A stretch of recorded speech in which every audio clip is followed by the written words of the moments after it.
Swayam Prabha. Digital India. Educated India.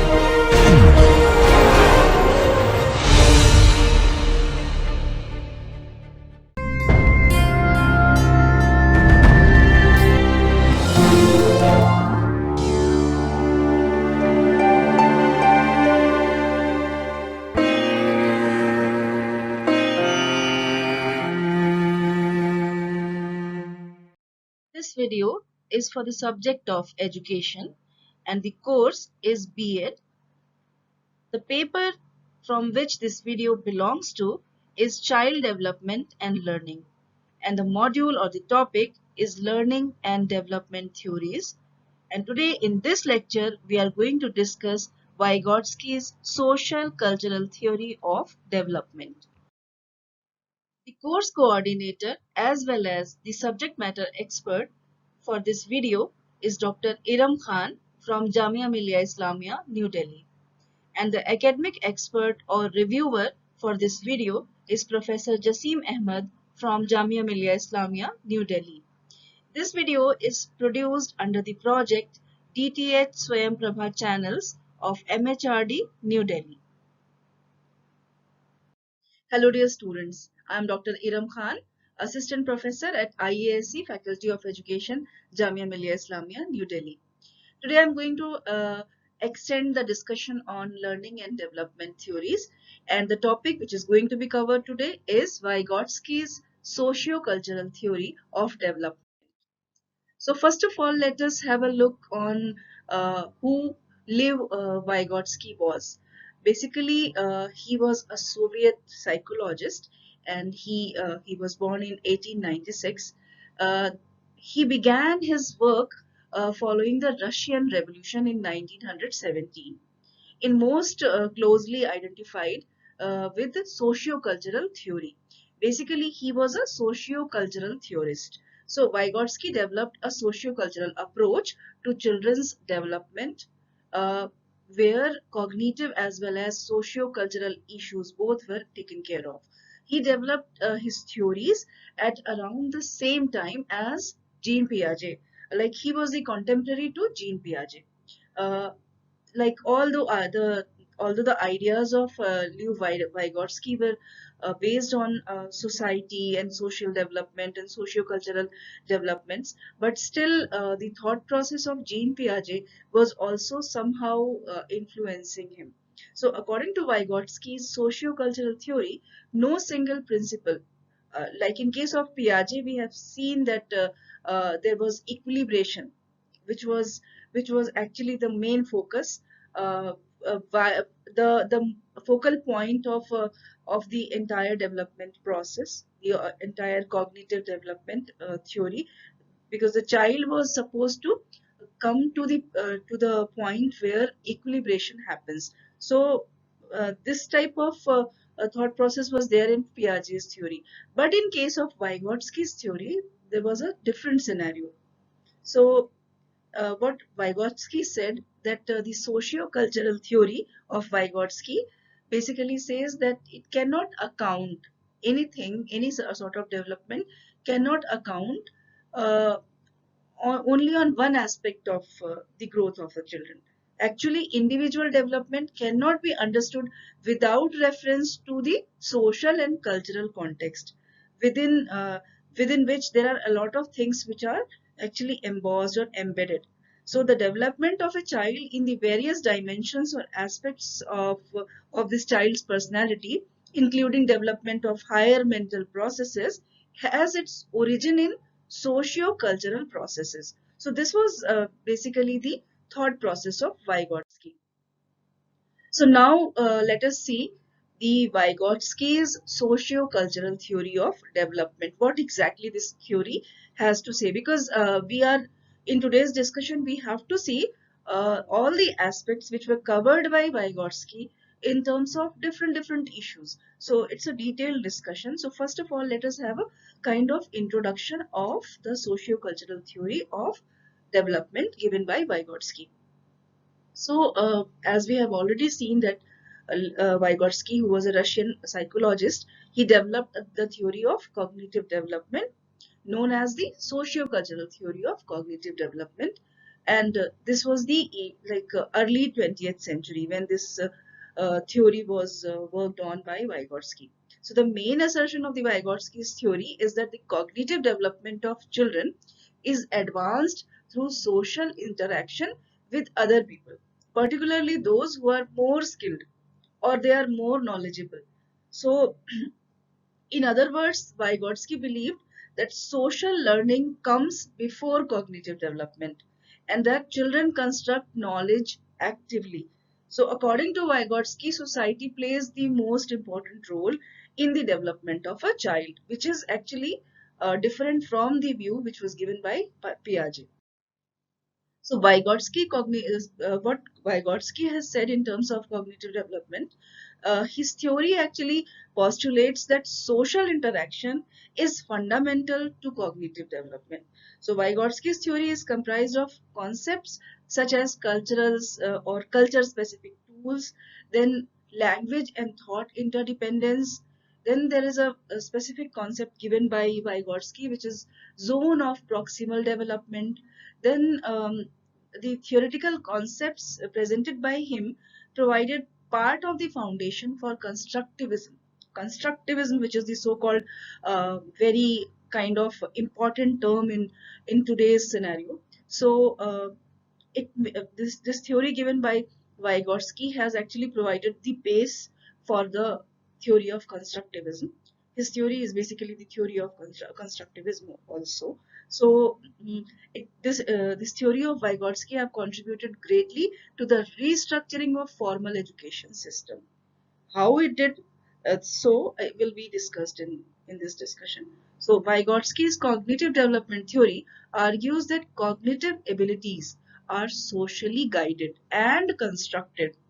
So as such, culture serves as a mediator for the formation and development of specific abilities, such as we can take all those abilities names like learning, memory, attention, problem solving, and many more. So it is proposed that culture specific tools play an integral role in the way children organize and think about the entire world in which they are proceeding. So this is some sort of introduction to Vygotsky's cognitive development theory.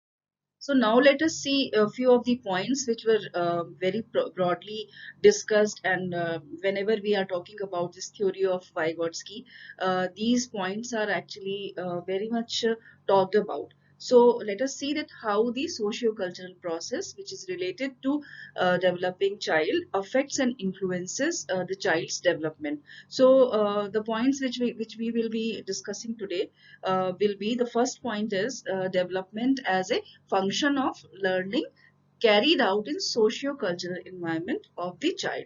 So according to Vygotsky, individual development in all its dimensions is in fact an acquired phenomenon realized through a person's learning efforts. So like we have seen that in case of Piaget, the Piaget's notion was that the children's development must necessarily precede their learning. So on the contrary, Vygotsky has given a different view. He argued that learning is a necessary and universal aspect of the process of developing culturally organized, specifically human psychological function. So we can say that social learning trends to precede development, uh, which is actually basically coming before the development. The social learning is taking place. So before the actual learning or the formal learning, social learning starts. So in this case, social learning is made possible through a person's social interaction that enables this person or this child to get the desired development in all dimensions or aspects of a person's personality. So regarding the role of learning in development, Vygotsky basically said, or he believed, that everything is learned on two levels. So the first level, according to Vygotsky, is that through interaction with others, and then integrated into the individual's mental structure. So emphasizing on this aspect, Vygotsky has actually mentioned that every function in the child's cultural development appears twice. First on the social level and later on the individual level. So first between people, which is inter-psychological, and then inside the child, which is intra-psychological. So this applies equally to voluntary attention, to logical memory, and to the formation of concepts. All the higher functions originate as actual relationships between individuals. So these are the words of Vygotsky regarding the process of socio-cultural development. So then let us talk about the children's cognitive and socio-cultural development, which was in a way depicted by Vygotsky. So according to Vygotsky, children's cognitive development and social development are closely related. So as we can say that a child's cognitive development is very much influenced by the level of his or her social development, as well as the impact of his social interaction and culture uh, uh, in which this child is actually growing up, uh, from where he belongs to, is actually playing a lot of role, or is very much impactful in terms of the child's social development.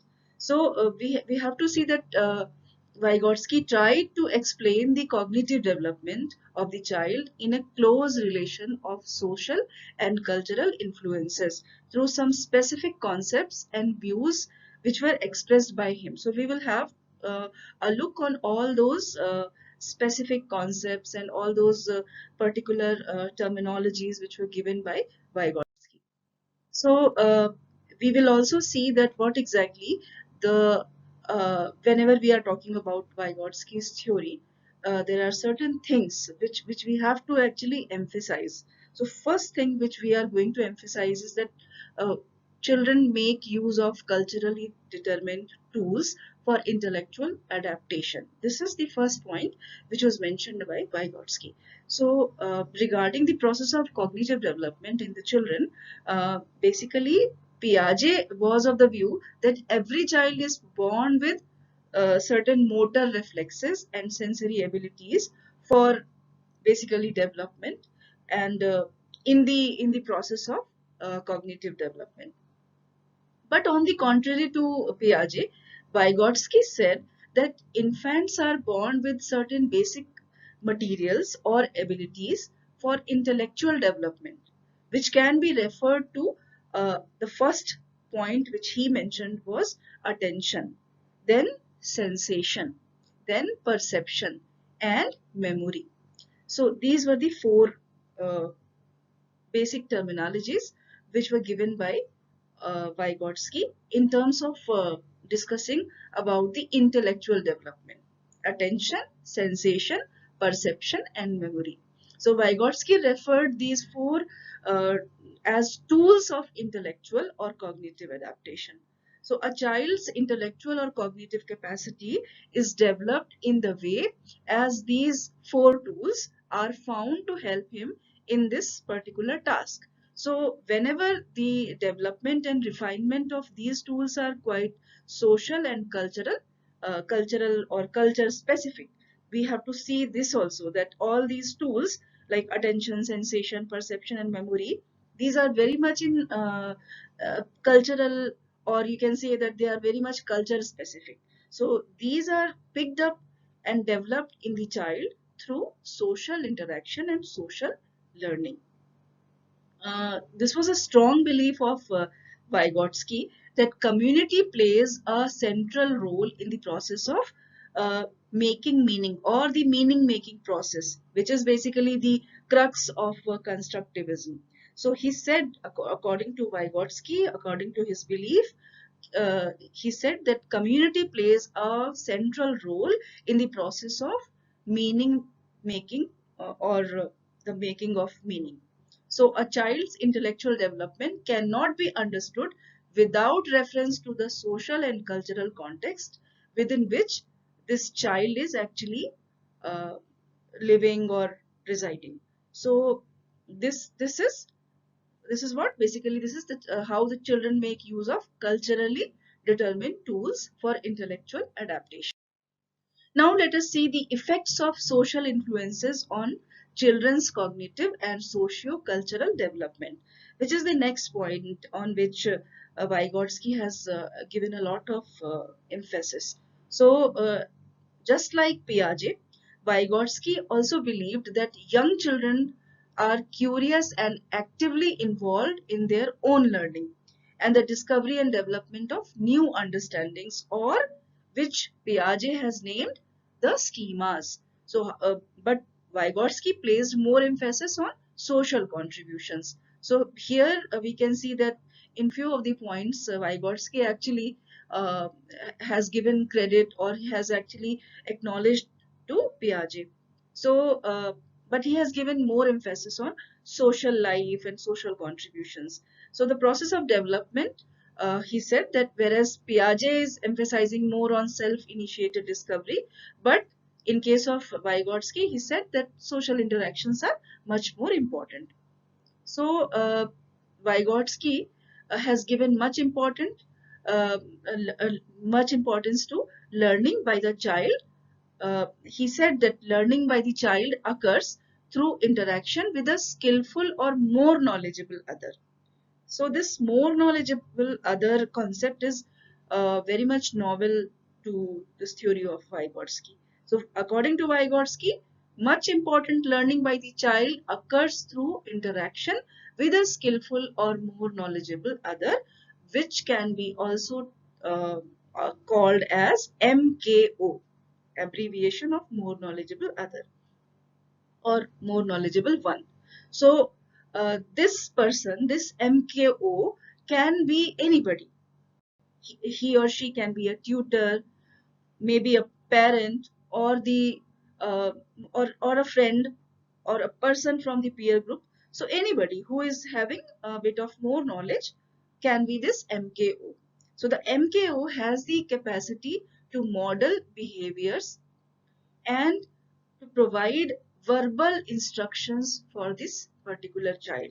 So this child can actually have interactions and communication in order to learn more. So this more knowledgeable other is very important in the learning process of this child. So Vygotsky referred to this as a cooperative or collaborative dialogue.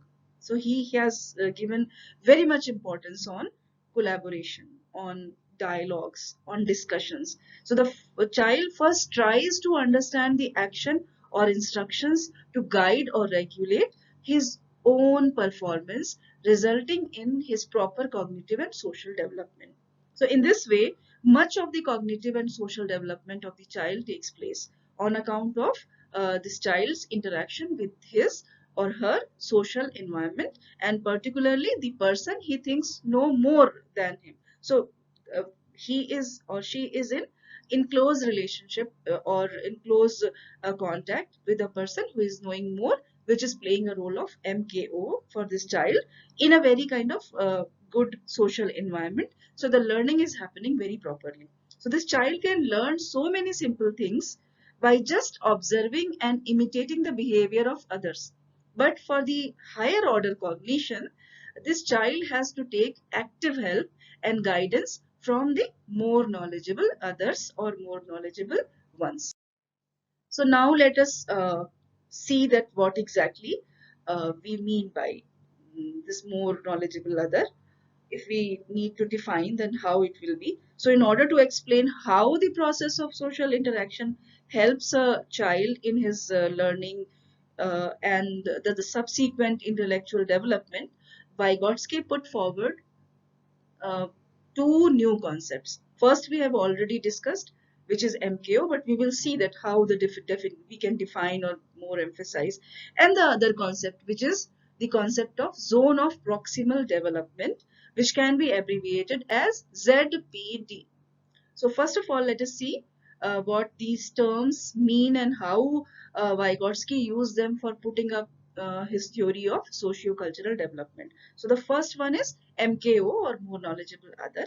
So the more knowledgeable other is somewhat, uh, you can like, just by the name you can see that it is very much self-explanatory. It refers to someone who has a better understanding of a higher level of ability than the learner with respect to a particular task, process, or concept. So in case of, suppose the child has to solve a sum of mathematics, so here the MKO can be a person who is already knowing this particular sum. So this, with some taking some help or some sort of interaction with this particular person who is already knowing the sum, the child can actually go on solving the sum. So here this person who is knowing the sum is the MKO. So although the implication is that the MKO is a teacher or an older adult, this is not every time the case. In few of the cases we can see that the teachers are actually the MKOs, but that is not the case which have to be always there. So maybe a person who is younger than the learner but knows more on that particular topic can be the MKO for a particular topic. So this is something which is not a kind of essential. So many times a child's peer or the elder children may be the individuals with more knowledge or experience. So we can say that, for example, like, take an example, that a child who knows more about the diversified application of a mobile phone, or a kind of device which is having some sort of new thing which is loaded in it. So uh, this child is knowing more than even the elders.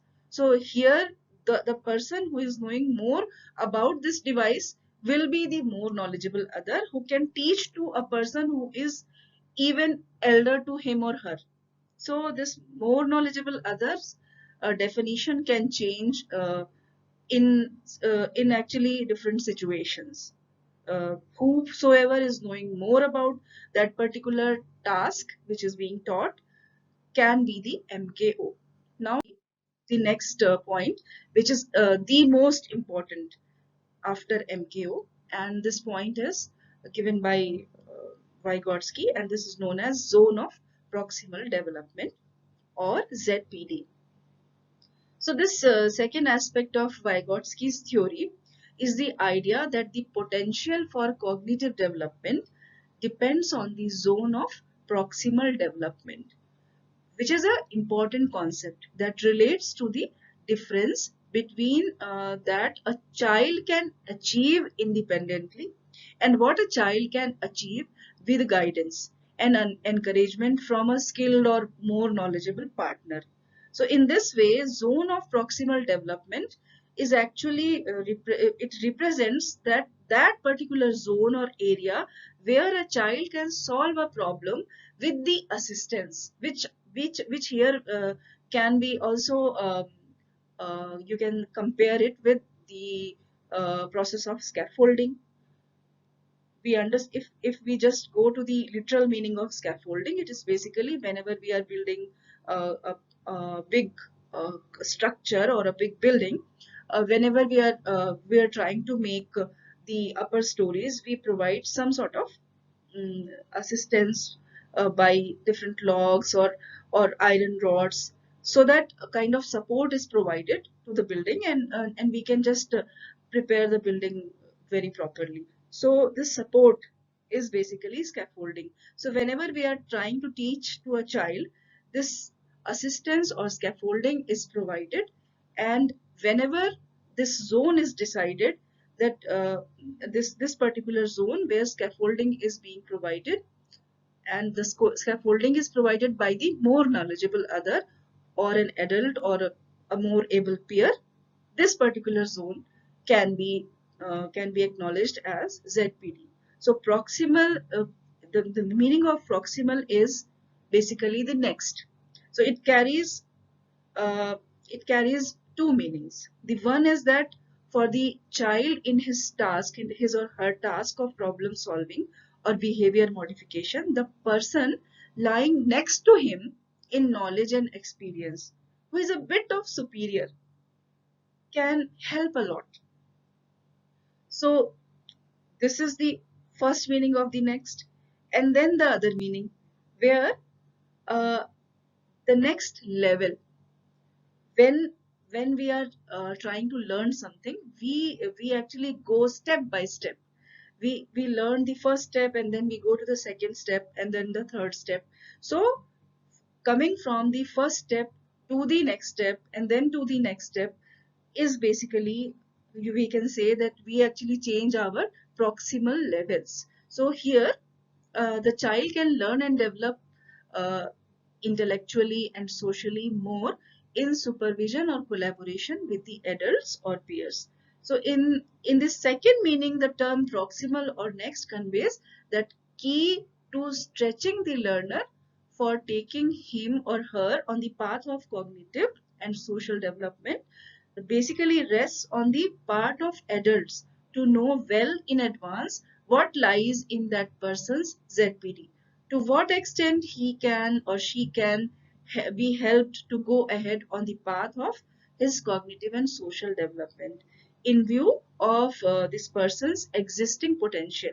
So we can say, we can actually make a kind of assumption that we cannot provide a impossible task to anybody. So whenever we are actually giving some sort of training or some sort of task, we first take a test, or take a kind of assessment. We do one assessment of the child to see that whether this child can perform this task or not.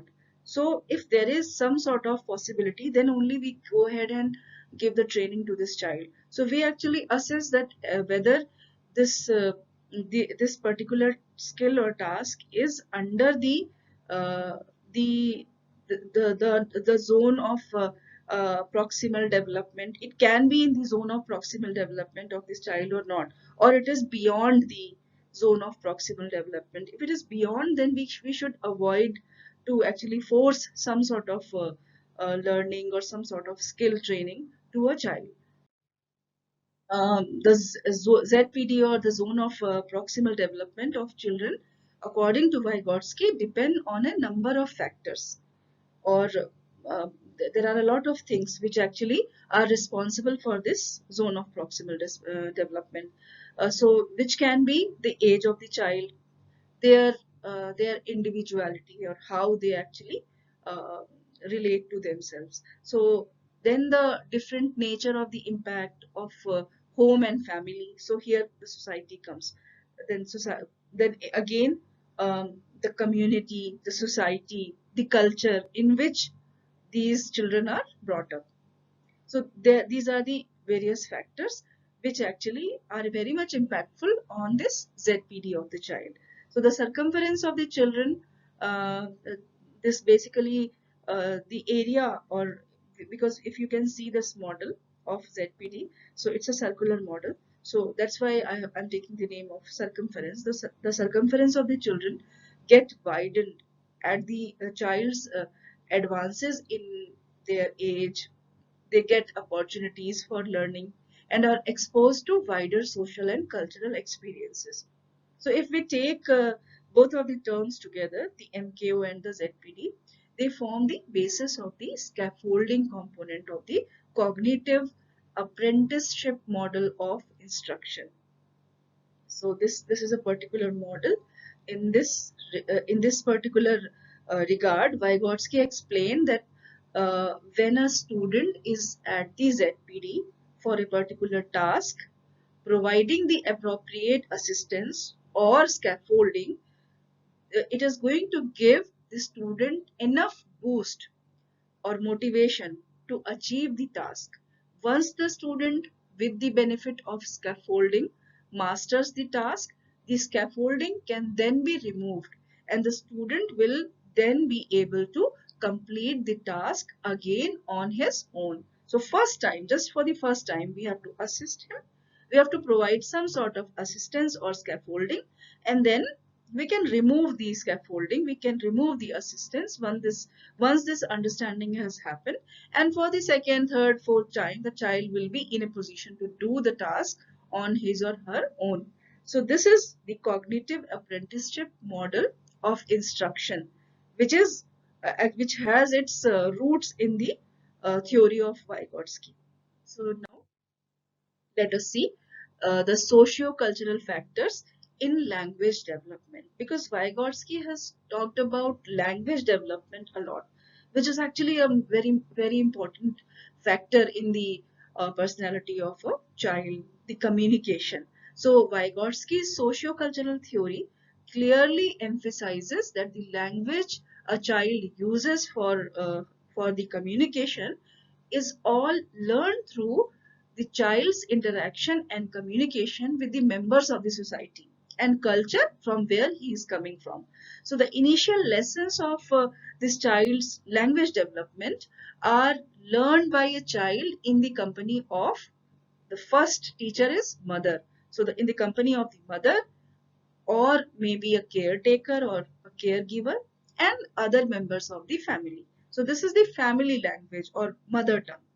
Then the neighborhood, peer group, school, and community influences.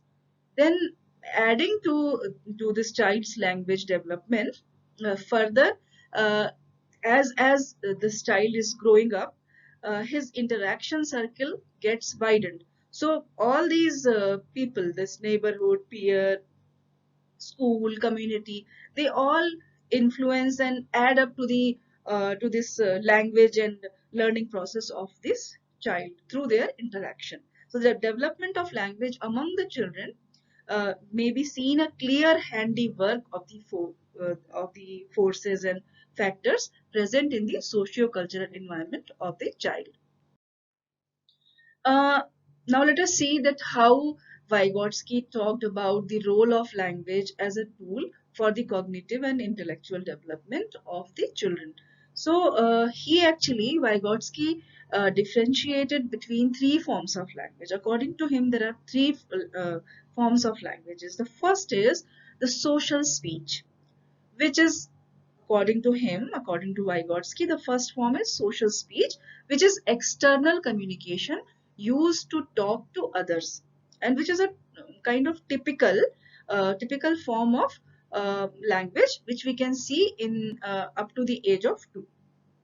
Then there is the next type of speech, which is private speech, which we can see typically from the age of 3. This private speech is directed to the self and serves as an intellectual functioning. Basically, this is used for communicating with others. Then comes the third form of speech, which is the private speech. What is this private speech? Private speech goes underground, diminishing in audibility, as it takes on a self-regulating function and is transformed into silent inner speech. And according to Vygotsky, this is typical from the age of 7. We will actually try to understand all these three uh, in a much more emphasized way. So the internalization of language is important as it drives the child to this child's needed gradual cognitive development. The child makes use of inner speech as an important tool for necessary thinking about the processes and activities necessary for the task of problem solving. And in this way, allowing himself or herself to be developed intellectually as well as socially. So both of the developments actually go on and take place simultaneously. Intellectual development is also going on, as well as the society. Like in the society, the child is also growing up and is developing socially. So these were all those particular things which were related to language development, and language development plays a very important role in the child's acceptance in the society. Now, because we people have to see what exactly are the educational implications or the implications of this theory in the classroom. So let us see how Vygotsky's social cultural theory may be found to carry with it a number of useful instructional and classroom implications. So let us see first. According to Vygotsky, the children from their early childhood have to make use of a set of four abilities which were named as attention, sensation, perception, and memory. These are the tools for their needed intellectual or cognitive adaptation. So, in the classroom learning and instruction, the proper equipping of the child with these four abilities pay a quite uh, like rich kind of impact. So, due care from the very beginning should be taken for the development as well as utilizing these abilities for the proper learning, grasping, and application of the facts, learned and experiences gained in and outside the school environment. So the children should be trained to pay attention, utilize their abilities of sensation and perception fully while observing the things and phenomena, and remember the learned and practiced things for their needed application in further learning and utilization of these learnings in their life. So in this way, they are making use of attention, sensation, perception, and memory, which are, according to Vygotsky, the tools for intellectual or cognitive adaptation. So this was the first classroom implication. Then the second thing it can be taken as that according to Vygotsky, the development of the children is very much culture specific. And in this way, when a child comes to the school, basically this child brings with him the level of cognitive, social, emotional, and language development and potential background for the school learning, basically which is determined by the social and cultural environment of this child's home, family, community, and the culture. So every sort of experiences are actually taken whenever the child is coming to the school. So the teacher and the or any of those uh, like trainers or somebody who is playing the role of MKO should always have in view of all these individual differences among the students before actually providing them the scaffolding or help or guidance in order to actually provide them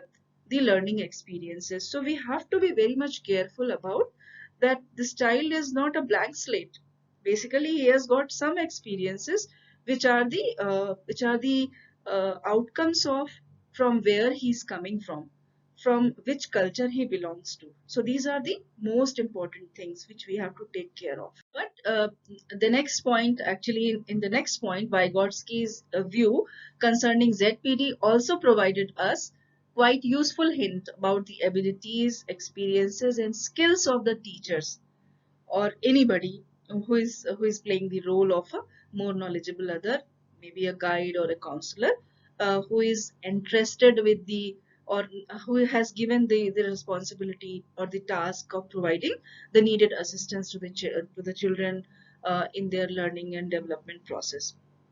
So these people should be sufficiently more knowledgeable, experienced, trained, and competent than the students they are guiding, training, or teaching. So this is to be very much like very efficiently seen that the teacher or the person who is playing the role of MKO has to be more knowledgeable. Then only this person can take the child from the level which where he or she is not able to learn something to the level where with the help of this assistance or the scaffolding uh, he or she can learn, so which will be the area which can be signified as ZPD. So Vygotsky's views concerning the ZPD also provide direction and guidelines for setting the curriculum and planning and teaching learning experiences for the individual learners in view of their generalized and specific ZPD levels. So what learning experiences should be provided in a particular grade or age level to the developing children? This is actually something which is to be decided by the curriculum planners. So how and to what extent should these get enriched as a student steps in the higher grades? The concept of ZPD is actually helpful for these curriculum planners um, in enlightening them in towards the path of developing a proper curriculum or syllabus or planning for the teaching learning experiences. Then the next implication can be that which is related to language development. Language plays a very significant role, as we have seen that Vygotsky has given very much emphasis, very much importance to language development, and he's according to him, language is something which is uh, which is actually responsible for the overall development of the children from their childhood till the adulthood. So the language in speech form means that the verbal, non-verbal, oral or written helps much in proper communication of ideas, views, feelings, interests and attitudes, uh, which can be between or among the people. In this way, proves us this language development proves like a strong media of social interaction, cooperation and collaboration between the human beings.